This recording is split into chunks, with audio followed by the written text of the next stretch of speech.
So recently, I transcribed the full solo from Johnny Hodges' performance on In a Mellow Tone. Actually, let me show you a clip of that right now.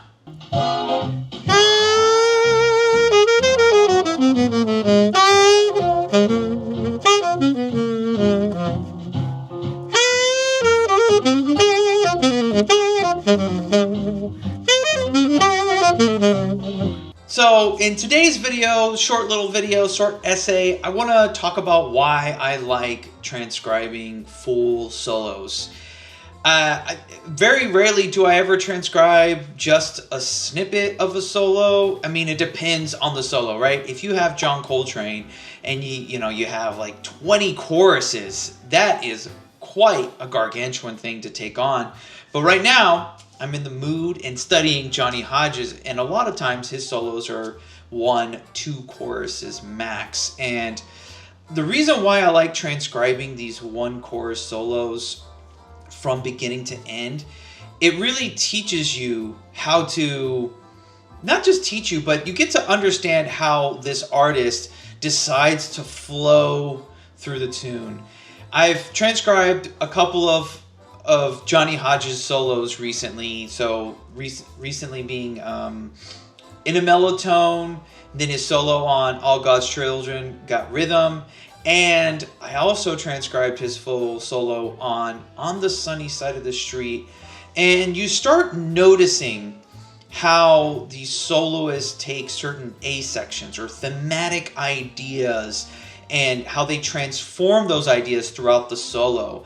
I would say that On the Sunny Side of the Street is such a perfect example of that, of just how are you taking this A section the first time, and then the second time, and then when it comes back around, and then using some of these thematic ideas as a way to build off of your solo. So if you just transcribe 2 bars or just an idea or a lick, you don't get like the context of how they perform this solo over the tune.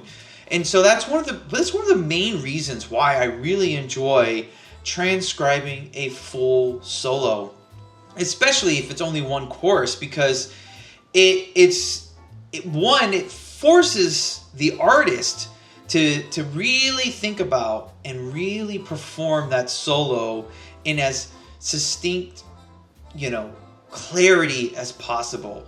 If you have as many solos as you can take, or as many choruses, as you can take, sometimes granted, yes, taking a long chorus, taking many choruses and learning how to build a solo over many choruses is a skill in itself as well. You want to be able to learn how to tell the story of how to start it, and how you have this middle section and this ending section. But if you only have 1 chorus, how do you both say what needs to be said and not feel like you have to shove every single thing you know on the instrument into that 1 chorus? And so that's why I love transcribing a full transcription, a full solo, is really getting the understanding of how does this artist go from beginning, how do they start? They got 32 bars and then they end.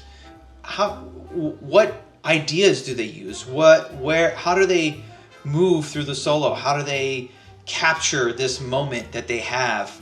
And so I know a lot of times people may not be like, oh, I don't transcribe full solos, but I really do think they're really, really useful, especially for like these 1-2 chorus solos in the earlier eras of jazz, because there's just so much nuggets and information in there. Johnny Hodges spent so much time working on his inflections, his articulations, his accents, and then sliding in and out of those things. So if you've never transcribed a full solo, I would recommend it.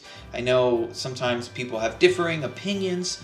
Not every solo has to be transcribed from beginning to end, but yeah, this is what I've been enjoying. It's nice. It feels weird to just transcribe just a snippet, because I feel like, with certain things you're just missing like the context of where they came up from and where do they go later. But at the same time, sometimes it's good just to get snippets, right? You don't need to get the full story to be able to take a nugget that you're like, I like that idea, and then figuring out how to make it your own. So hopefully you got something out of this video, and let me know in the comments if you like transcribing full solos, if you find it useful, if you find it daunting, if you don't like it at all, and how do you transcribe? What do you think about? Because you know, there's many ways to learn this art form or learn music in general, and just thought I'd make a little video on why I like transcribing full solo. So thanks for watching. If you made it this far, you know, hit that subscribe button, hit that like button, and YouTube will recommend a video that you might like here. So we'll see you next time.